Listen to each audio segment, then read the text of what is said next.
Good morning, everyone. Welcome to another edition of the Saturday Show here on the 2nd of November. Hope everyone had a really good Halloween week. If you are going out tonight, like myself, hope you all have a good time, enjoy the fun, and also stay safe as well. So it's 11 a.m. We are just a live minute, but we are going to discuss all the topics today, including the Premier League games later on today, including we'll discuss shortly the Ballon d'Or scandal, along with the Ruben Amorim becoming the new Manchester United manager. He will start after the international break as well. So that's all the big news we'll discuss later on shortly. Let's in a bit, I mean. So let's just go on and do with the fixture list and see who are on today of all the games that's on today.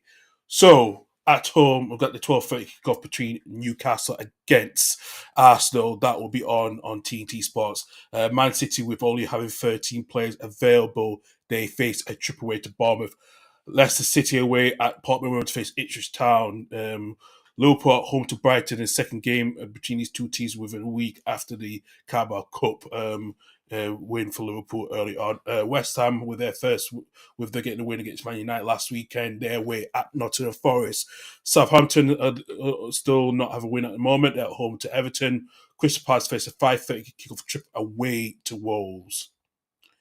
And in the 12:30 kickoffs later on today in the Championship, Blackburn Rovers home to Sheffield United, Swansea City go away to Oxford, Stoke at home to Derby County, Norwich City trip go down to Wales to face Cardiff, Hull City at home to Portsmouth, Plymouth Argyle face a long trip to West Yorkshire to face Leeds United. Match on together, lads. Middlesbrough at home to Coventry City, Preston offering home to Bristol City. We've got Sunderland away at QPR, and Sheffield Wednesday at home to Watford. And it's the FA Cup. It's the FA Cup this weekend, so no League One games this weekend or League Two games this weekend. But I'll give you some key games as well. See that Carlin at home to Wigan Athletic. Also face a triple away to Chesterfield. It's one of the small non-league teams facing today. Sees Wilson go away to Grimsby Town, which is another could be another giant killing game today. See here. So we see that Russell Olympic at home to Accrington Stanley later on. Solihull moves home to Maidstone United. Guiseley face a trip to Stevenage. Tonbridge Ables and Harbourtown, one of the non-league club, will go into round two. See here on as well. It's all the key games, so that will and Worthing at home to Morecambe as well. Another maybe a giant killing moment. At home today, Hearts after facing their first loss this week under Neil Critchley against came out. They go away to Perth to face St Johnstone and Settlement at home to Paisley. And in League Championship, Edgonians at home to Hamilton. Paterfist go away to Dunfermline. Green at Marken go away to Falkirk and Livingston at home to Queen's Park. And in the Scottish League Cup semi-finals, Celtic at home to Aberdeen. Celtic at Aberdeen at Hampden later on today. Udinese go at home to Juventus in Serie A. AC Milan go away to Monza. And then in the Bundesliga, Bayern Munich go home to Union Berlin. Borussia Dortmund have a home today against Leipzig in the 5:30 kickoff.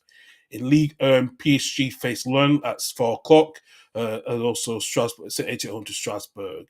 And it's a big game in the Eredivisie between Ajax and PSV. That will be on at 7:45. Going on to Sunday's games. 2 o'clock kickoff tomorrow in the Premier League between Spurs and Aston Villa, and it's a big game between Manchester United against Chelsea at 4:30. And in the Championship, Burnley face a trip away down to Millwall.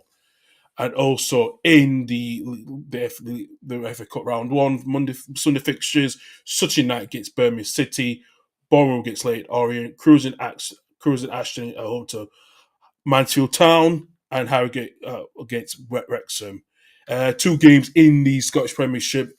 Dundee at home to Kilmarnock, and Hibernian facing at home to Dundee United. Rangers also play in the Scottish Cup League semi-finals at Hampden as well. Sunday against Motherwell. Also on to the Liga, Barcelona at home in the local derby against Espanyol, and Athletic Club against Real Betis. And in the Serie A, Roma go away to Verona, Inter at home to Vicenza, and also Borussia Mönchengladbach home to Werder Bremen as well. And there's another big game tomorrow between Nantes and Marseille in the 7:45 kickoff in the League 1 as well. So that is all those fixtures over this weekend. We'll also have the FA Cup roundup draw as well, and also Monday's game we'll have Brentford at home gets away at Fulham in the West London derby as well. So Mike Green should be coming on joining us shortly, but let's go discuss the main topics. That Ruben Amorim is now officially now the Manchester United manager. He has confirmed he has signed a paper on a 3-year deal till 2027. Man United sacked Eric Ten Hag last week, which after the 2-1 defeat against West Ham, and also the 1-1 draw against Fenerbahce as well. Improved results as well. We did say his job was on the line. I thought he was not going to be. I thought he was going to be the second manager to be sacked after Russell Martin, and ties a turn. So lucky Russell Martin still has a job until today as well.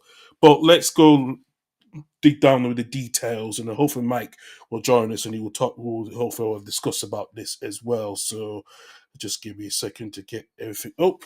So he has signed a deal. Ruben Nistelrooy will still be in charge until the international break. Ruben Amorim will start his new job after the international break against a home game against Ipswich as well.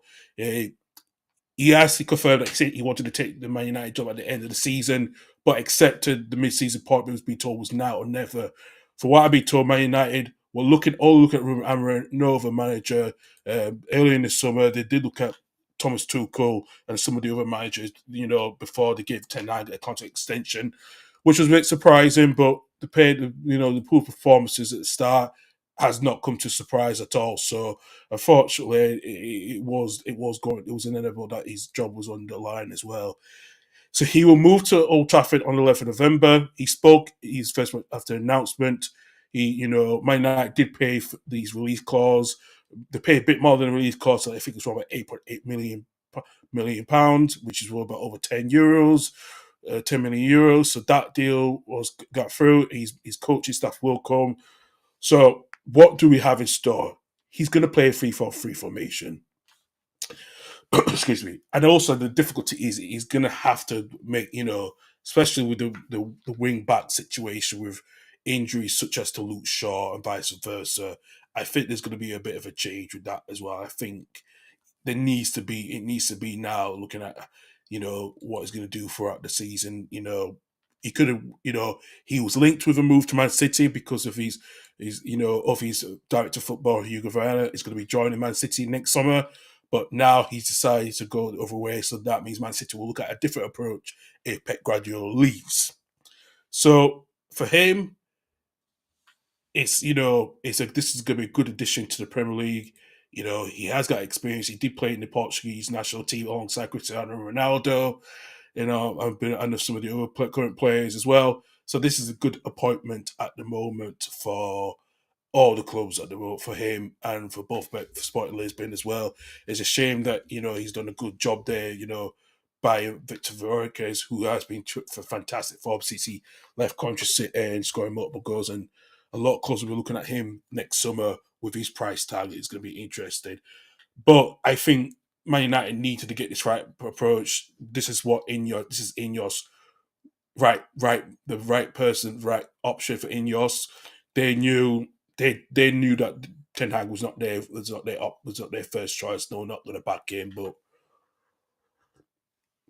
But deep down, I think you're looking at the situation now, and it's how both of those teams, how well Ten Hag's tactics are just Ten Hag won the FA Cup and the EFL Cup with Man United over the last 2 seasons. We do think, listen, the way they played against West Ham was awful. It was really tremendously awful, and Diego Dallo missing that set of chance outside, that set of chance, really did, and that cost Man United completely, which it already was, but you knew Ten Hag was not going to last, till the international break, and Amorim is going to be going to be the right choice. Hey, look, as a Leeds fan, I love to see Man United just perish down and just struggle. But as a neutral football fan, this might be the best fit for Man United to try but Amorim's got the next 18 months to fix the issues at Old Trafford. I think, the tactical situation when you're playing you're playing the back three, which is going to be interesting as well. I think we're playing Mamarazzi in number 10 role. That was unquestionable. That was questionable completely, and I think that's the disappointing side of things with that as well. But in the end, it's what's done is done, and I think in my opinion, Ten Hag's time was always going to be up, and Doug called it out from a few weeks ago, and he called it out quite well. And I think it was probably the right decision to make for not just for Man United, not for the club, but for the ownership as well, which just couldn't go on further with this, because it was a poor start. This is a poor start. It's not been very good tactical, for Man United, especially with how they've been playing out. And you can see teams were not afraid to play against them. And again, it cost them. And it's not a surprise how this has gone. I think possibly might not know that they had to get just they couldn't get Tuchel because he's now the England manager, which they sort of couldn't get him eventually, unfortunately, because he's not England manager. But also, I don't think they looked at Graham Potter and Gareth Southgate realizing they were not the right fit. Even though Gareth Southgate is taking a break at the moment, he's not going to be decided on his future until next summer.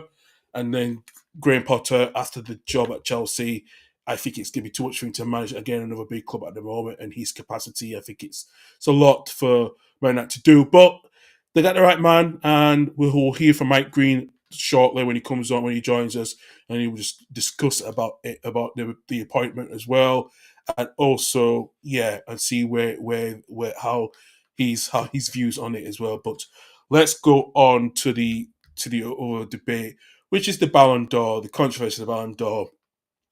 So we know Real Madrid boycotted the Ballon d'Or event after Vinicius Junior was told predicted Vinicius Junior was going to win the Ballon d'Or until a couple of days before on the day of the event there was announced he was not going to win it, and so Real Madrid did boycotted that event, the Ballon d'Or. Carlo Ancelotti, Jude Bellingham, and also Vinicius did not go to the Ballon d'Or in France because of the issues. Because of Rodri was the right eventful winner because of what he's done individually and collectively for not just Man City, for the Spanish national team to win the Euros, to be part of the treble of the to win the Premier League, Premier League, the Club World Cup, vice versa. So for Real Madrid's view, they think they're the victims of this because of because it was actually co-organized by UEFA as well as France football. So I don't. For me, I don't get the Real Madrid are sour grapes. They're just throwing the toys out of the pram because they felt like they were the victims of this. I don't think they're victims of it at all. I think they're just a bunch of pussies of, in my own opinion, of not accepting the fact not everything goes your way because you've won 15 Champions League titles. Vinicius Junior, yeah, he did good for Real Madrid, of course, but what has he done for the for the Brazilian national team? His performance in the national team is very bad. It's so poor. A lot of Brazilian fans question his performances when he's playing in the yellow shirt, and I do as well too. Yes, Vinicius had a good season as well, but vice versa. I don't know why. Joining us is Mike Green. Good morning, Mike. Good morning, Cal. Hope you're well. I Hope am well everything's good. too. I am well. Hope you're well as well. Listen, I was just talking briefly about Ruben Amorim becoming the new Man United manager. I want to give you what's your take on it, especially is this the right man at Old Trafford? Yes. It's the right man because of his young, enthusiastic style of play, where we'll score more than you. I'm happy to lose.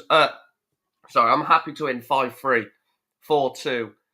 them type of results. I'm free too. I'm happy to win games scoring more than the opposition is not what I'd prefer. Obviously, I'd prefer to get clean sheets and stuff like that. But if this manager's going to come in and sort of have the philosophy of I'm just going to, sort of score more than the opposition because the amount of goals he's got his sporting team to score this season is outrageous. With obviously Victor Gyökeres being the main antagonist for that. And look, I'm excited for it, but I'm just hoping that this fan base get behind him and give him time because I think the reason why Ten Hag didn't get time where he probably deserved it was because he didn't stick to his principles. He came in with a philosophy of I'm going to, install my style of play, install my philosophies, and I think he got dragged into the you've got to do it this way, otherwise we'll sack you sort of mentality. If Rashford has to get dropped or sold, if Bruno has to get dropped or sold under Ruben Amorim, who cares? This is elite sport now. This ain't a charity. This ain't a charity program. This ain't keeping older players because they done something 6 years ago or they're Manchester born and bred.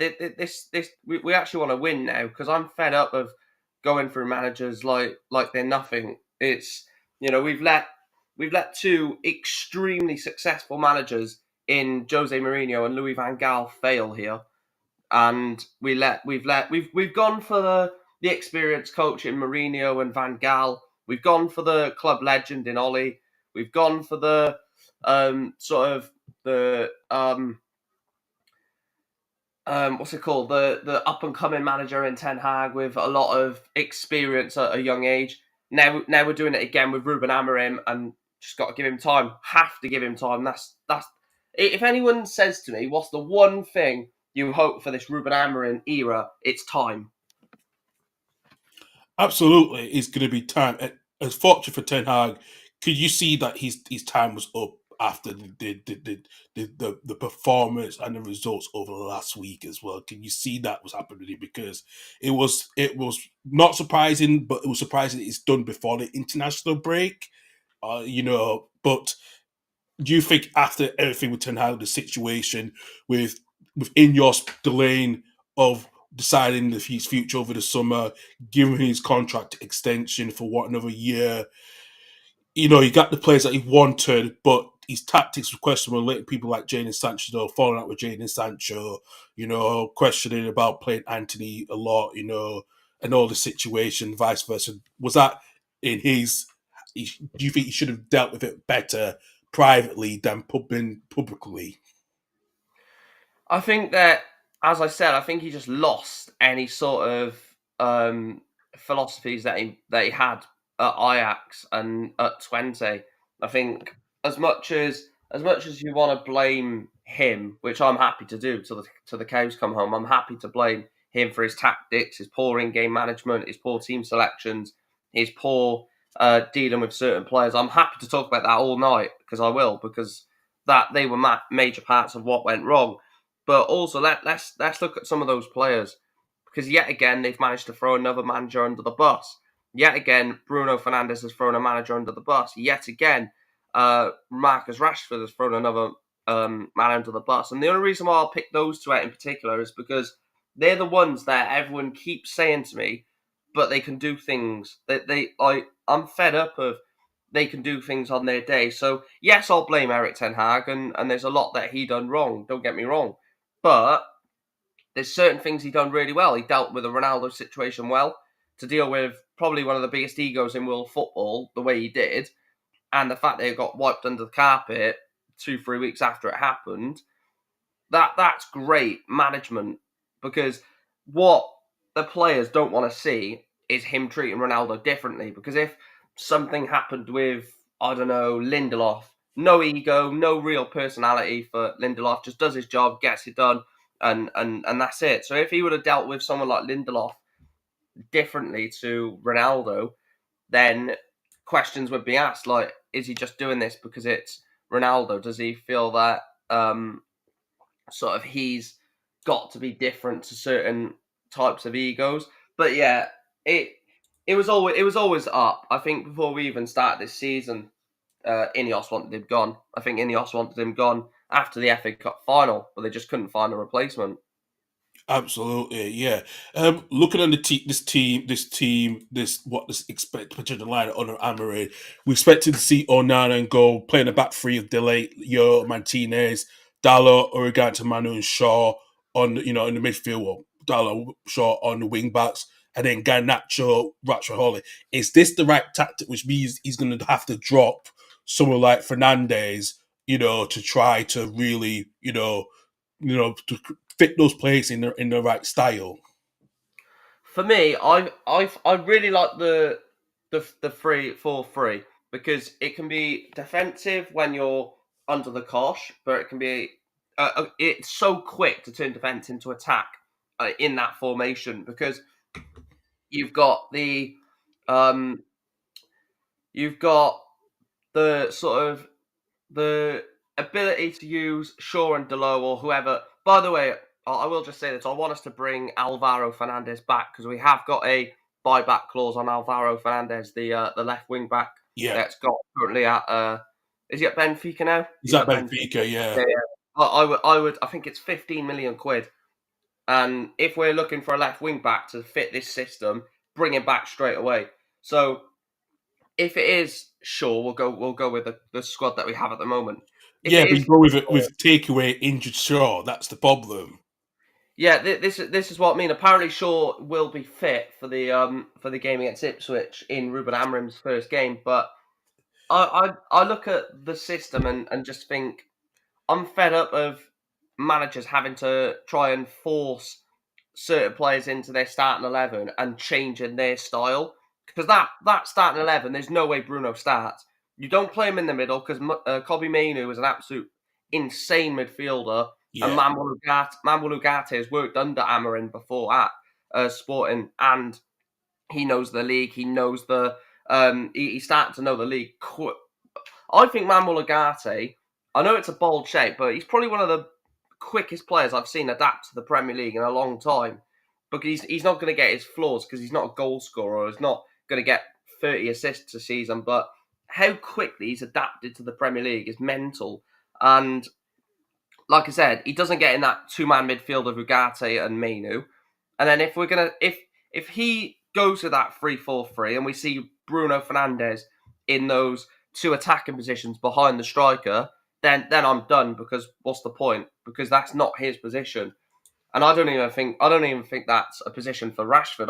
I'd personally play Amad Diallo in there and go Amad, Garnacho and Højlund. And then I even want to sell Rasmus Højlund. Well, not sell him, but I want to sign Gyökeres and play him instead of Højlund. There's a lot of a lot of people have said that. Actually, you're not the first one to say that. I thought, can you get him in, especially because actually Mike was gonna. Anthony Herbert was actually does agree with you, but will he bring any spotted players in? And I think that was his question to you. the thing is, yeah, I'm not annoyed about a manager bringing in players from his old team. I'm never annoyed about that. It's more annoying when the players brought in are not to suit the style or they're just bringing them in for the sake of it. I don't think Anthony ever suited Man United, No, but we backed it. Lisandro Martinez, I agree, does suit the system. So if like we brought 4 or 5 players from Ajax or have played for Ajax, if we bring 1 or 2 players from Sporting, I'm like, do you know what? We identified the target. Like I want the Humlen, the centre mid from Sporting, and Gyökeres. That's it. I don't want anyone else. Maybe what's that? Trincao, check Francisco out. Yeah, yeah, Trincao. yeah. Yeah. But apart from that, I'm not saying overhaul the team with Sporting Lisbon players. But if we can get the right ones from Sporting, it obviously helps because obviously the manager's coming from that team. Yeah, well, hopefully we'll see. Time will tell. Time will tell. I just wanted to actually, as we move on, where do you think now under Amorim you will finish now when he comes in? Because it's a question, and so good morning, Doug. He slightly overslept. Doug, it's not a surprise. I actually do. I actually, don't worry if you can't come on today. Mike's got it covered. If you do come on, we appreciate that. At least you're up and away. Wakey, wakey. Hey, I woke up half an hour before my alarm set off this morning, so that's usually rare because, especially with me wearing a sleep app machine, I actually did get my 8 hours of sleep for good this last night. So yeah, I think I slept a lot more better. So Yeah, fair enough. Fair enough. Sorry, what was the question again? It was it was more about the way will to finish. Yeah. yeah Um, on. I mean, you've got to aim for the top four. I'm glad that they've done this now because with there being so much of the season left, it gives us like no Man United manager has come in like after the previous manager has been sacked with this much of a season left. You know, it's normally been middle of March or April or December, and that's never been a proper manager as well. Ollie came in December, but that was an interim. This guy is the guy.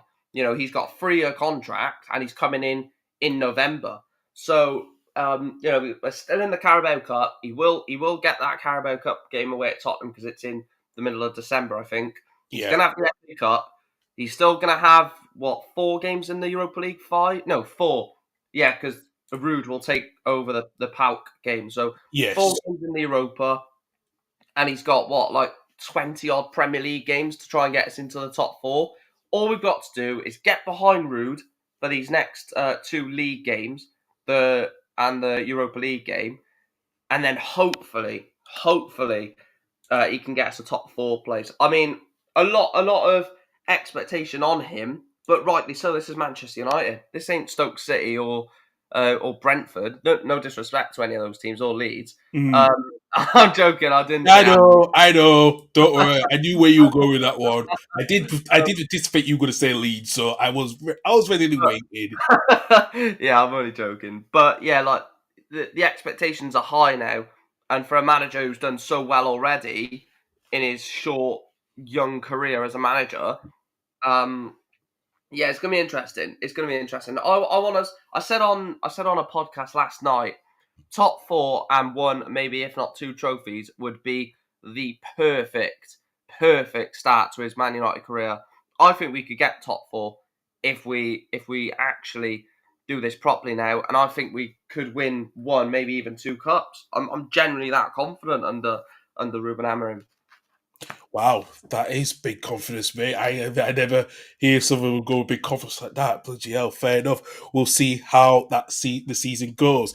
Actually, let's move on to something else. And I did talk about just moments before you came on about the Ballon d'Or controversy.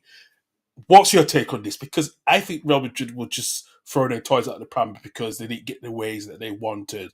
You know, Vinicius Junior not winning the Ballon d'Or. The thing is, though, yes, there's controversy, but this competition, this trophy is like rigged anyway. Like, there's no way Lionel Messi should have won it when he won it. The year that Lewandowski didn't win it was a joke. Yeah, because Like, there was no one won it because there was no winners for that time because of COVID. So it was a bit like, you can't have a trophy to say the best player and not give it to anyone when you could have just used the short sample size that you had to gain the winner, and it would have been Lewandowski. I mean, I never really like see who wins the. Obviously, I'll see it on social media because it'll be posted everywhere. This person won the Ballon d'Or, but I just think it's I think it's a popularity contest. I don't really think like Messi won it when he probably shouldn't have won it a year after his World Cup win. So I don't, because he won the World Cup in You 2022. know He the shouldn't reason have. why he won that World Cup because he won that Ballon d'Or because of the World Cup because it used to be like a calendar year from 12th through the start of from January to the end of December, but they now changed it to a season now because of the country, because of why Lewandowski didn't win it because of the time when Lewandowski didn't win it. Right, okay. Yeah, I didn't even see. I pay no attention to the Ballon d'Or. I didn't even know that's how they done it anymore. I thought it was still calendar year. But yeah, I mean, if Real Madrid want to cry about it and all this stuff, then like it really isn't that deep. Like if it was a club accolade that they missed out on, then I'd probably agree with their complaints because they are the best team on the planet in my opinion. But like Vinicius Junior, he's good. No, he's very good actually. But he can't perform. But he can't perform in the yellow shirt for his country. That's the other problem that people were saying. Unlike Rodri is more was there for his country to win the Euros. Exactly, and it's not like it's the Copa America is too dissimilar to La Liga because a lot of South American players play in La Liga. Yeah. So they are similar, but yeah, for me it should have been Danny Carvajal. I'll tell you why it should have been Danny Carvajal. He won the Super Cup, the Spanish Super Cup. He won La Liga. He scored the winning goal in the Champions League final against Dortmund, and he won the Euros, and he scored in that Euros as well. Yeah, I know. See, that's the thing. But all right, okay. Let me just put this another way. You're Man City, right? And with Rodri, you've been probably more. He's been more critical in the games that he plays in, and actually don't lose a lot under Rodri. But when Rodri, that's how when Rodri is injured and not playing, Man City are not Man City they are without him. So that you can see the fact that he's very critical to that Man City team, and same with the Spanish team as well, because that Spanish team was really quite good, especially with Nico Williams, Leo Lamau in that team, and vice versa. And he actually was part. With his influence, is more better influence than Vinicius Junior could do for both club and country. Yeah, I just don't really rate the Ballon d'Or anymore because it's lost. I see. I just don't focus on it because if I base the best player in the world off like my eyes and what I see rather than like who would you argue is the best player in the world right now? I wouldn't say it's Rodri. Like that. I actually do think it's Rodri because of the influence that he has of what he does, not just for the Man City but for country as well, and his individual what he does with his stats. You see, his stats is so incredible compared with you without him. You can't replace him. He's irreplaceable. Because of Okay, a CDM midfielder does not get more recognised than a striker, which is most of what the Ballon d'Or usually give it to, more like an attacking player. When you're a CDM, you're like the quarterback of that team in American football terms. You're the one that steady the shit to make sure that the defense is doing its job and the midfield and attacking does its job. And so if one of the players, I have to sacrifice myself to try to stop the opposition from trying to score against us or create an attacking fit play. okay, Cal. Look at it from this aspect. I get your opinion, and this ain't anything like bad. This is a good debate, and I like it. Yeah. Look at it from this angle. As much as you say that Rodri's pivotal to Man City, they won like the first 3-4 games of the season without him in the team. So it shows that, and Spain, Rodri went off at half time in the Euro final, and they still got over the line. So I get your point that like a lot of what Man City do well, and a lot of what Spain does, yeah. Is done well for Spain. Rodri has got to take sort of credit for, but then also like if you flip it on the other side, actually, Spain and Man City have won games and won things without Rodri in the team. So it all depends which way you look at it. It does, yeah.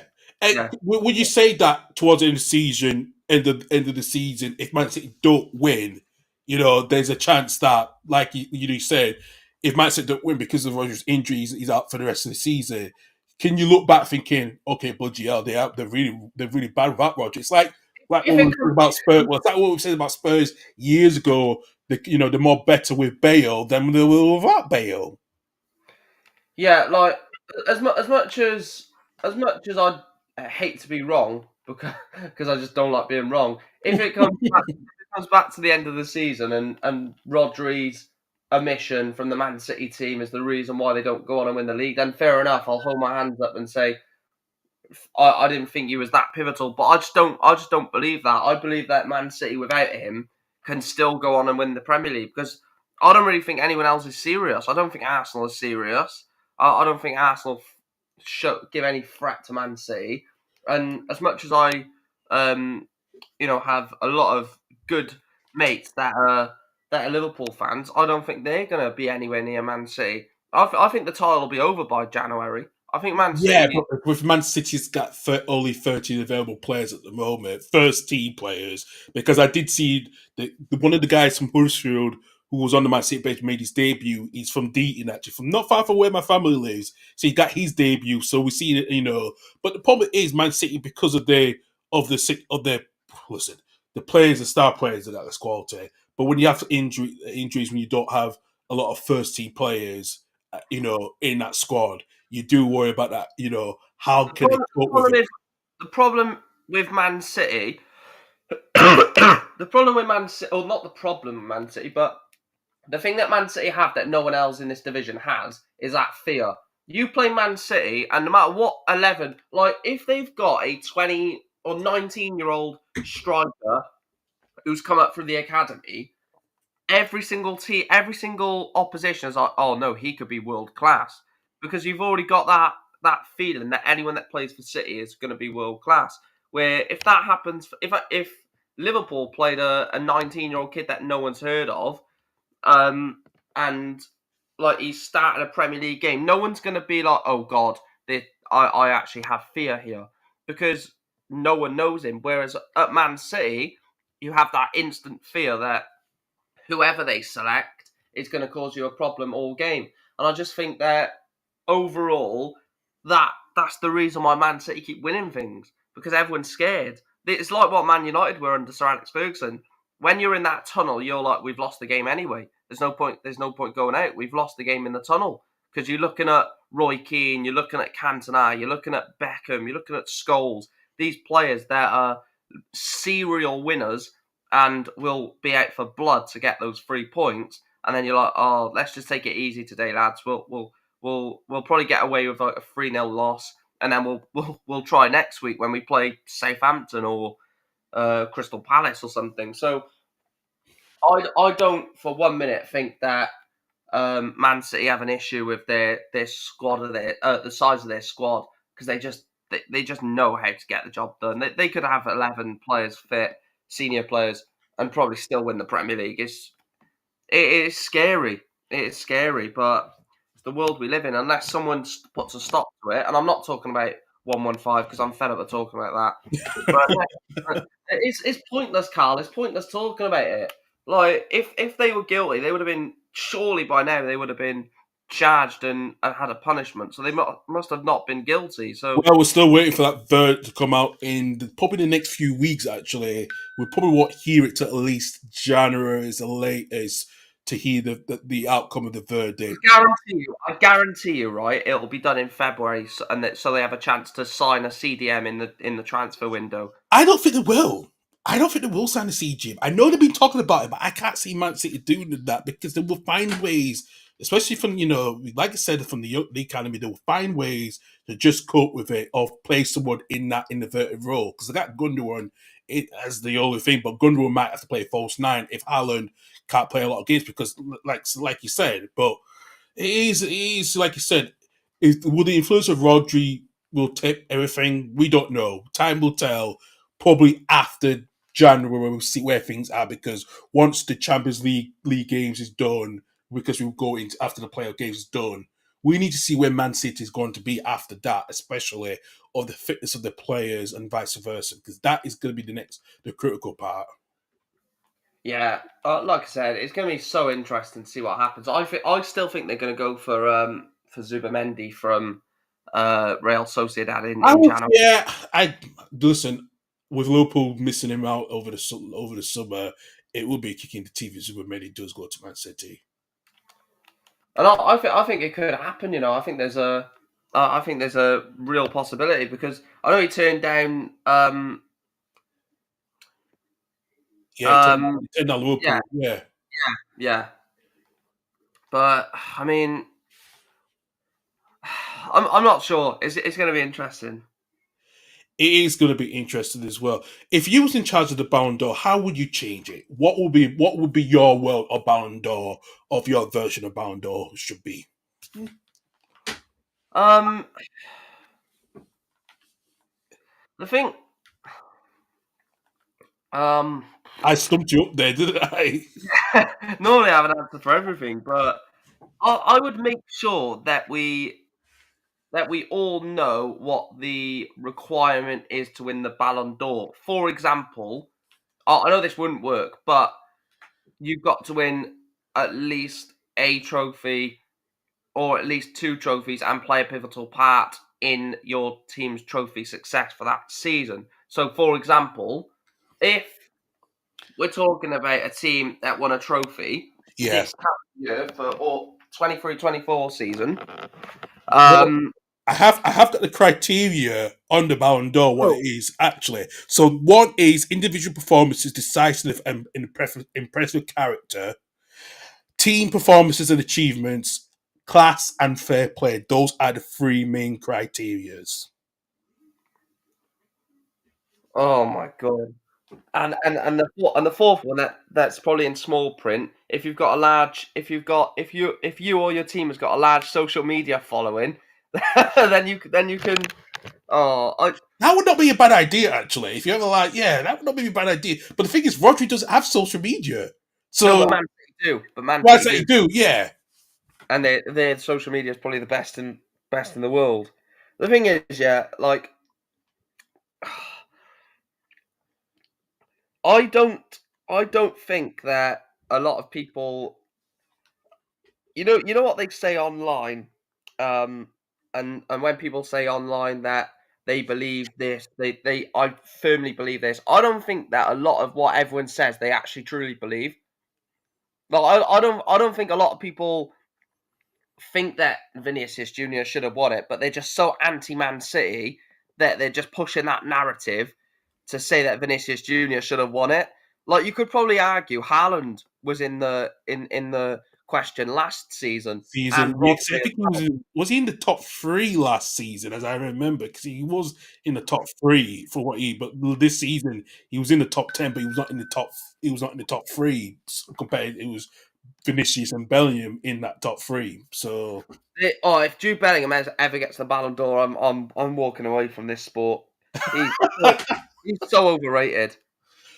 wow, is it because you didn't get him? Is that what it is? That is that sound because you didn't get him? Because that's what it feels like. By a bit of resentment. Like, oh, we should have had Drew Bellingham in the club 4 years ago. We had a chance to No, get no, him. no, no, no, no, no. Come on, mate. We know. Look at you. You're passionate Man United fan. Don't try to hide it. We all know. No, like I mean, obviously I wanted him at the time, but I just don't think he does enough per game for me to like warrant a Ballon d'Or for me. Like I don't know, Carl. It's Maybe not it's a Welsh thing. Maybe it's a Welsh thing. Okay, so yeah, because you know. it's not because he didn't join Man United. I'll just say that for certain. It's not because of that. Listen, I know what my United fans are like, mate. I've lived and breathed through them throughout my whole existence. So don't try to hide it. I can smell bullshit. So I can smell it. Of course you can, Spygate. Yeah. Oh god. But at the end of the day, Rodri won it, so I'll never congratulate a City player. But I know you won't. So uh, yeah, there we go. It'll be interesting to see who wins it next year. well, it will be interesting. Yeah, it will be very interesting. Right, actually, we do have some team news actually for the game for the Newcastle Arsenal game, which I am going to bring up because I know. So Gabriel is fit for Arsenal. He's in the squad. Tonali's on the bench, so that has been confirmed. So yeah, Gabriel is back in the back with Partey at left back, at right back, Timber along the left back, Rice, Moreno, Trossard in the in the midfield with Saka, Havertz, and Martinelli up front. Uh, Newcastle Tonali's dropped to the bench, which means Longstaff comes in along with Grimaris and Jolinton, and Will Isaac God up front. So yeah, Newcastle have made a change with that one, with Tonali on the bench, and Gabriel is fit again after he went off against Liverpool last weekend. Yeah, well, other than that, Mike, you're gonna like this one. To be fair, all the Newport players could have been in the Ballon d'Or. Yeah, that's a fair point. Oh, I don't know. No, obviously I might be an idiot at times and biased, but no, I'd obviously never say that. Well, But don't do we all want to figure that we all figure of our own players, our players in our own clubs? They should be in the Ballon d'Or discussion. do Leeds have any, Carl? Well, we did have one. We have one that was born in Leeds, which is Haaland. Yeah, So yeah. that kind of technically counts in a way. So Haaland to Leeds in 2032 or something like that. well, he's always said that one day he wants to play for Leeds. He did say that in a few couple of years ago when he was at Mold. So you never know. Listen. Mold offered him to us at that time as well, but we rejected it under Budgie. It wasn't Radizad. It was the previous ownership that we had. Massimo Cellini. Yeah, that's it. Yeah, he Budgie rejected it. So So and you it had was a chance to sign. only going to cost us £4 million. Wow, Yeah, you could have had an absolute steal. I know. We could have made a huge profit as well too. Damn it! Well, Do you you did know make. what? It would have solved the problems of not signing Calvin Phillips to bloody Man City, but I know he wanted to go, and I know there's been talks about him wanting to leave Ipswich because he's not performing well. And it has been that thinking the only way he could perform better if he came back home to Ellen Road on loan. I feel like that might happen more than I expect now if it should terminate his deal.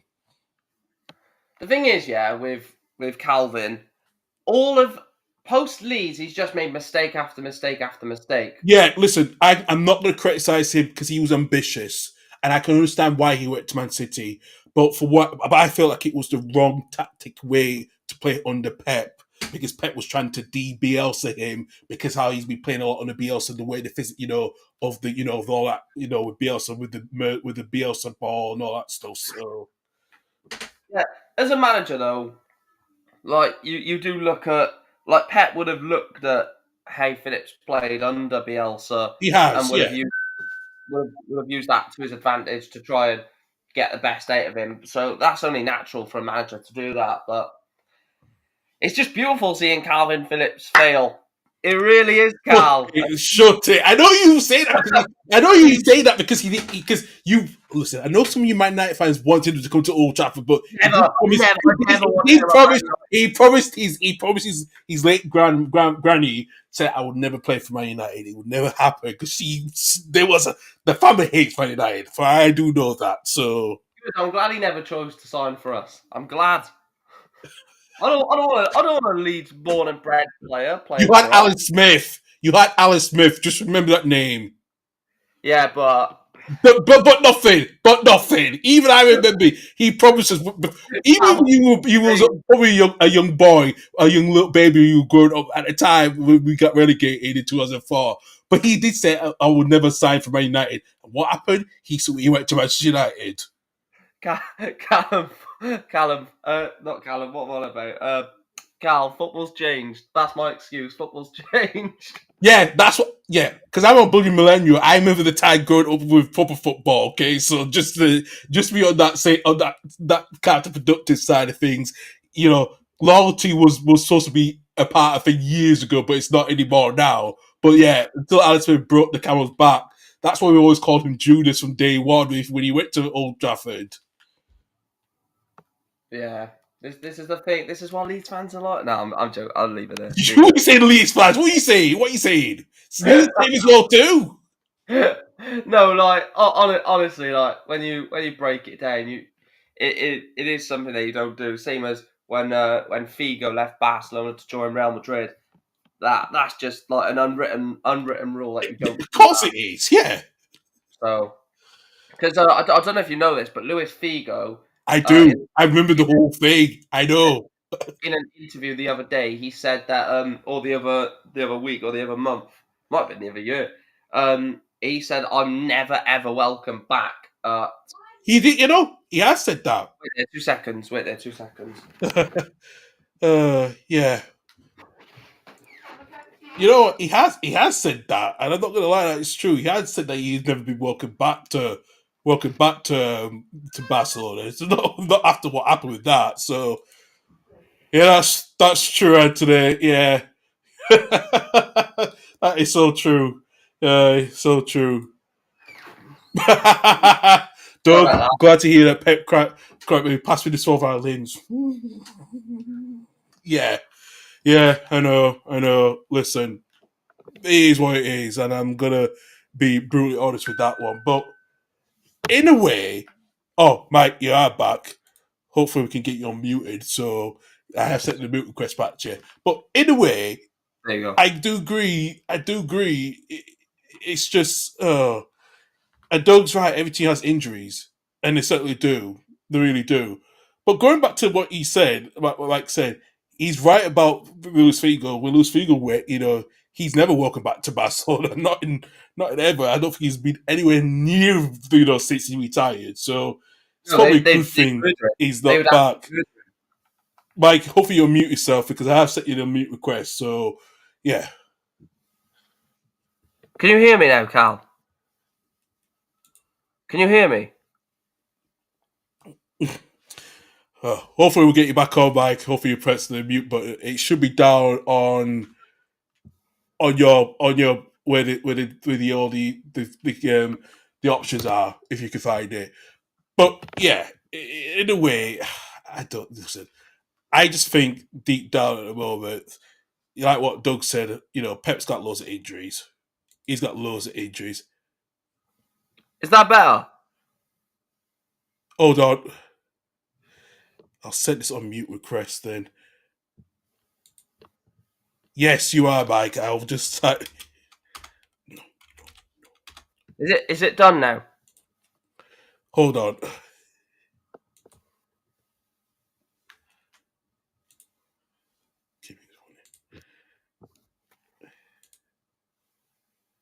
Yeah, well, that's a fair point, actually. Hold on.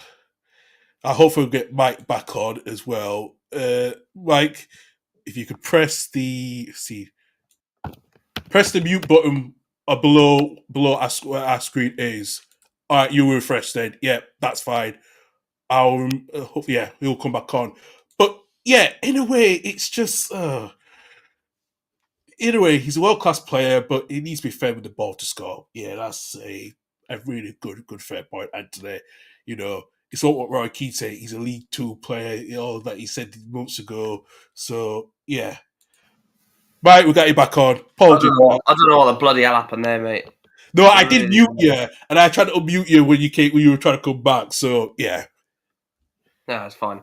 no, you say about Luis Figo. You're right. He's never been back to Barcelona anyway after that happening. So no, because the Barcelona they're banned him, haven't they? yeah, what they call I can't think of the word. Like not the firm, but you know what I mean. The ultras, yeah. Ultras. That's the word. Yeah, the ultras said that if he stepped foot in Barcelona, we'll kill him. I know, and they're not messing about. So yeah, and that's. Do you know what makes me laugh, Carl? You know when I know the date. I know the date because I remember this so well. The 14th of May this year. Arsenal fans, what? Can any? Anthony's in the chat. Can you remember what the top Arsenal fans were doing on the 14th of May?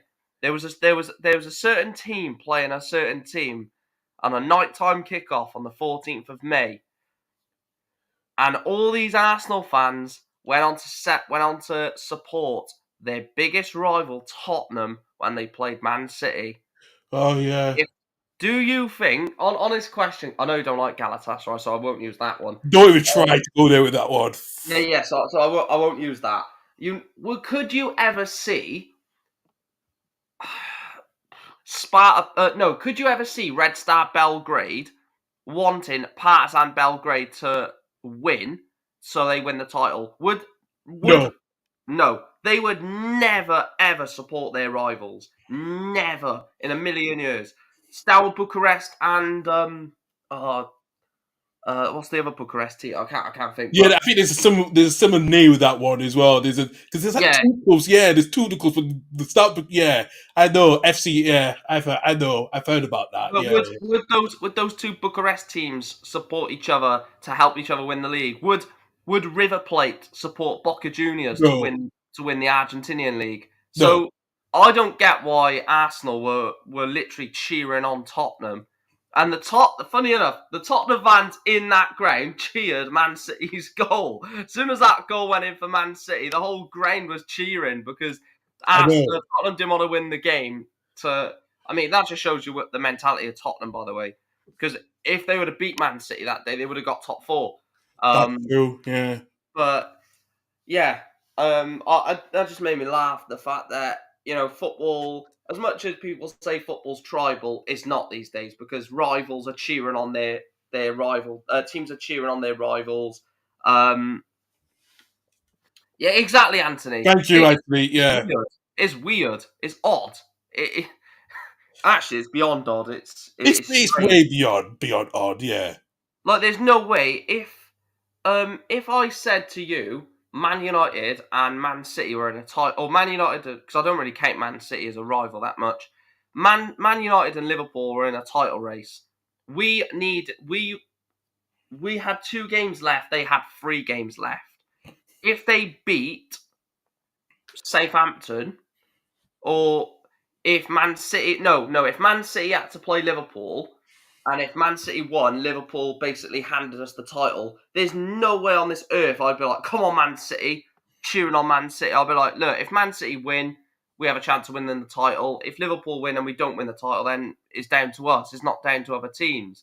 There's no way on this earth I would ever want my team to be supporting a rival to help us win the. It don't sit right with me. I It know. really, I know. It don't seem right for everyone. Okay, so listen. I understand what you said. I do understand what you said, and it's really true. It seems you're right. Yeah. Yeah. I will just forget. Yeah, it feels like if it was between, I don't know, yourselves and us one time for a title. I don't expect, and you have to play. I don't know. That's a good question. That's a hard one, actually. Yeah, it's like if you have to play Huddersfield Town. Okay, you play Huddersfield Town. We don't want to Huddersfield Town to. We're not going to cheer Huddersfield Town to bloody to beat you guys. We like if Huddersfield Town win, we still in the title. It doesn't mean we support them, because they got the win for us. yeah, it's Well, actually, speaking of Huddersfield Town, I have to laugh after what happened last night against the play against Tamworth. So Chris Maxwell. What a goalkeeper! I know. I was speaking to Andrew Rogers because he did play for Hibs a few games ago, for Hibs a couple of years ago. I can't believe, and yeah, I don't think his fans loved him that quite well. Especially, I think it was the Edinburgh Derby because I'm a Hearts fan. Aaron Hickey scored that wonder goal against him, so it just said it all completely about Chris Maxwell. He just scoring his own net. He really does, and that's Huddersfield Town's first defeat to a non-league club since. And I'm gonna let you guess the answer. Well, before they lost last night to Tamworth, who did Huddersfield Town lose to the FA Cup in the non-league to a non-league side in the FA Cup? I want you to take a guess with this one. Is it a well-known team? It is a well-known team. Yeah, Um, I'll give you a guess. I'll give you some hints. Think of the milk advert. Accrington Stanley. Yes, 20 years ago, the loss to Accrington Oh, when Stanley. Accrington went on, yeah, when Accrington were National League, yeah. Yeah, No, were they in National League North it then? was conference. No, it was football conference at the time. So yeah. Yeah, the Sky Bet Conference, yeah. Yeah. So, yeah, that's where last time Huddersfield lost to a non-league side was 20 years ago. Exactly to Accrington, they lost to a non-league side again. Jeez. I know. And Huddersfield played woeful last night. I'm not gonna lie, they played bloody woeful. They couldn't even take. I didn't watch it. I watched Bayer Leverkusen against Stuttgart. I wish I didn't. That was crap. Who won actually last night? It was 0-0, 0-0. Yeah. Well, it's actually two good teams as well, actually. So But I thought that Grimaldo was excellent. he has been good, actually. He was the best. Yeah. He literally put two no, put a really good ball in for I can't remember. He put a really good ball in for someone, and they absolutely. I think it might have been Boniface. Boniface, yeah, because you played last night, yeah. But Grimaldo, it's mad that Grimaldo was released by Barcelona. It's still shocked to this day how they released him because he's a good player. I know he had a bit of injuries, but he's actually a good player. Talking of games last night, did you see Josh Madger's goal against Luton? No, I didn't, and I need to see it because I am doing the championship review tomorrow night, so I will need to watch those games tomorrow night. Actually, Honestly, Cal, it's such a good goal. Such a good goal. Is a can you? Oh, you can't share. You can't share. no, I can't. Unfortunately, not videos because I will probably get crucified, and they will probably ask me to remove that. They will cut that clip. So yeah, But yeah, just watch. It's on Sky Sports YouTube. Just watch his goal from last night. Lovely goal. It's mad that he was at Sunderland as well because he was at. I know. I know, and I'll speak to Michael Bowers, who is a big Sunderland fan, tomorrow night when I speak to him as well, because it'd be interesting to get his take on his former players. So, what do you call Moose with no Animals? Jesus, Doug with the dad joke, seriously. Oh God. Right, let's just finish this off. Let's do some predictions for the Premier League games today and tomorrow and Monday. Newcastle Arsenal, I've gone for a 2-2 draw. I think Douglas has gone for Arsenal to win, actually, because I did see him put predictions onto the LTD early this week. So I'll just get it up anyway to make sure he did put actually. Yeah, he did put Arsenal to win 1-0. I've said it all week, Cal, and I'm going to stick by it. First of all, never back the early kickoff. Second of all, Newcastle 1, Arsenal 0, and I think that'll end their title hopes. Yeah, fair. All right, then. Douglas go for one. Bournemouth Man City, we've both gone for Man City. He's gone for 2-1. I've gone for 3-1 to Man City. I'm going to be very boring. I don't think there's going to be a lot of goals in the games this weekend, and that sounds really stupid when I've just said Man City, but I reckon 1-0 Man City again. It was 1-0 against Southampton last week, and I think it'll be 1-0 I was against. surprised at how they did score more against Southampton last weekend. Yeah, I'm going to go. I'm going to go 1-0. I just they not seem to be spanking teams this season, which I've noticed. And then you look at teams like Chelsea and Tottenham, Chelsea. I've done this research earlier about the team that is most efficient in the Premier League, Cal, and Yeah. the three teams that are the most efficient in terms of shot taking to goals are Brentford, Yeah. Aston Villa, and Chelsea. I was more surprised with Chelsea, but I wasn't surprised with Brentford. I was Brentford and Aston Villa have come in quite well. So, yeah. But all three of those teams are and I think Arsenal, Man City, and I think it might be Nottingham Forest are the worst for out of like the top 10 of the teams that have had the more shots to goals. Goals, So, yeah. No, that's oh, interesting. is it at excuse me, is it at Bournemouth? Yeah, it is. Oh, do you know what? No. Yeah, I reckon 1-0. I reckon that'll be a lot tighter than what people think. Because Bournemouth have a great record at home against the Big Six, Yeah, considering yeah. to what most teams do. Yeah, that's true. Right, I've gone for for Leicester to win at Ipswich 2-1 today. I think Doug has gone for let's see, he's gone for 2-1 the other way around for Ipswich Town. I'm gonna go 1-0 Ipswich. They will get their first win. Yeah. Interesting. Doug and I have gone for Liverpool to Doug's gone for 2-1 for Liverpool against Brighton. I've gone for another 5-goal fest like they did in the Carabao Cup this week. I've Liverpool to win 3-2. I'll go 2-0 Liverpool home win for me. Yeah. Nottingham Forest against West Ham. I've gone away win for West Ham 2-0. Doug has gone for, let's see here. He has gone for a 2-0 win to Nottingham Forest. I've gone 1-0 Forest. I like, and they're going to be without James Ward-Prowse today as well because he can't play against Maybe his it's very cool. Yeah, club. that's a Yeah, good question. Yeah, 1-0 Forest for me. yeah. Okay. Doug has gone for Everton to win at Southampton 3-1. I've gone for a 1-0 win for Everton. 1-1. Yeah, 1-1. 1-1. Yeah, I don't fair think there's enough. many goals in that at all. But something Everton's done better on form recently. They have picked up some good, decent points. Is it So at Everton? no, it's at Southampton. No, I'll go 1-0 Everton then. Because I think they're more shaky at home, Everton, than away, and Southampton are bad at home. I'll go 1-0 Everton, I think.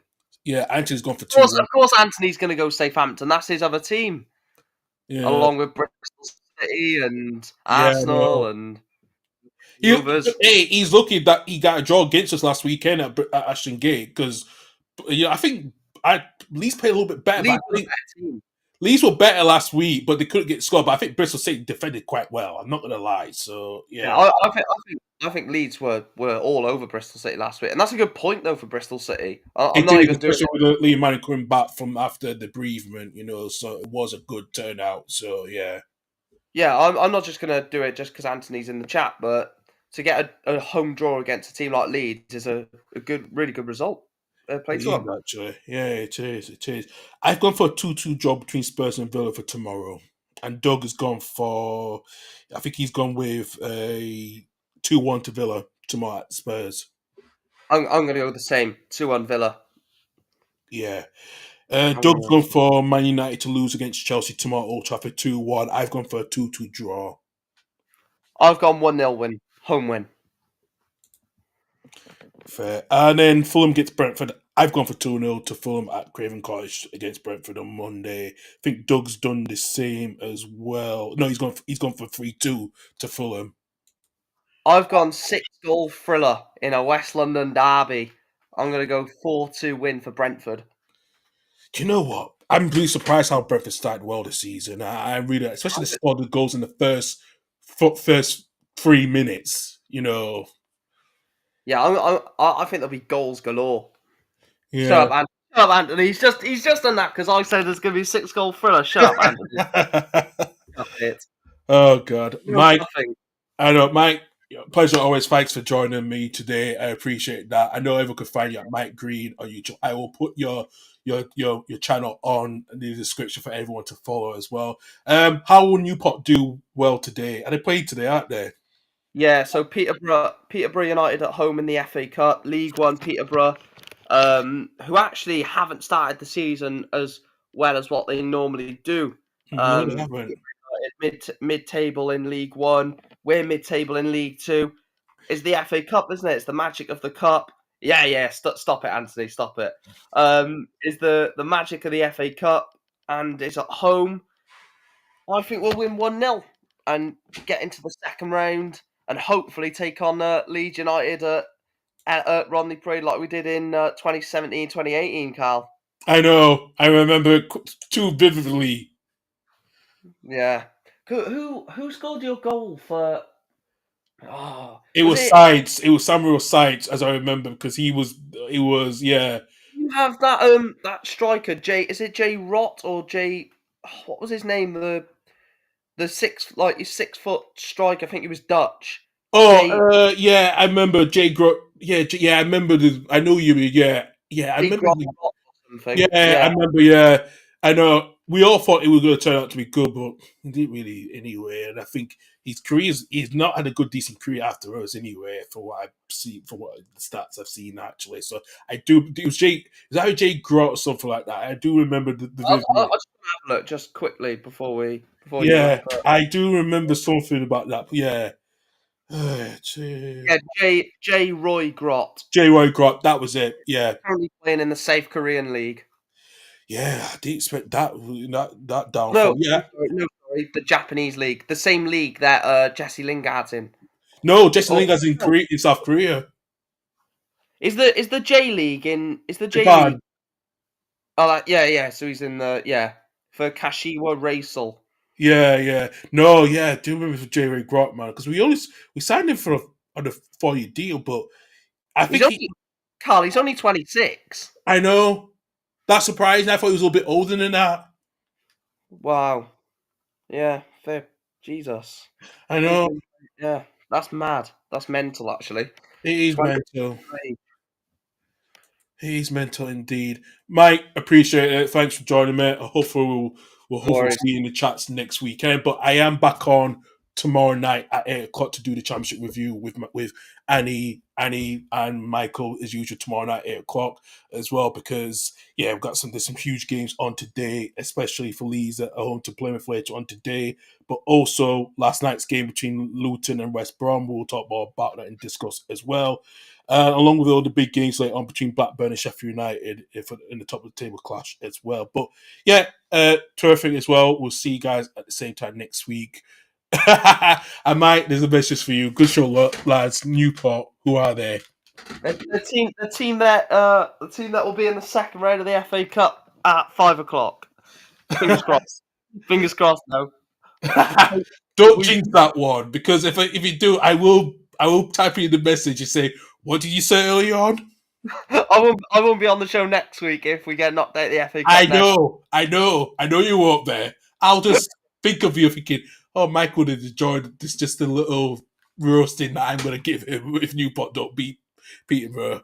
Yeah. I'll be here next week as always, um, but yeah, big up to Cal and big up to Anthony. As much as I regret saying that, and hopefully we'll enjoy a good Saturday lunchtime kickoff in 18 minutes, and yeah, have a good rest of the day for football wise. Thanks Yeah, for getting me on as always, and we'll stay in contact soon, Carl. yeah, absolutely, Mike. Thank you very much. Take care, mate. Take You care. too. And that is thank you for Mike for joining us as well. So, as I said, I'll be back on tomorrow night here at 8 o'clock on with the championship review. Then I'll be back on next Saturday to do another Saturday show. Hopefully, we'll hopefully have Mike back on as well, and hopefully we'll have Chris Welch's on today because he's been a notable omission that's not been on the messaging chat today. But thank you as always. Thank you to Anthony. Thank you for Dylan as well. Thank you for Doug as well. Listen, all you have a good weekend. Have a good Halloween. I know it's been Halloween early in the week, but if you are going out tonight, stay safe, but have a good time like I am tonight. So, yes, take it for now. I will see you guys next weekend. Bye bye.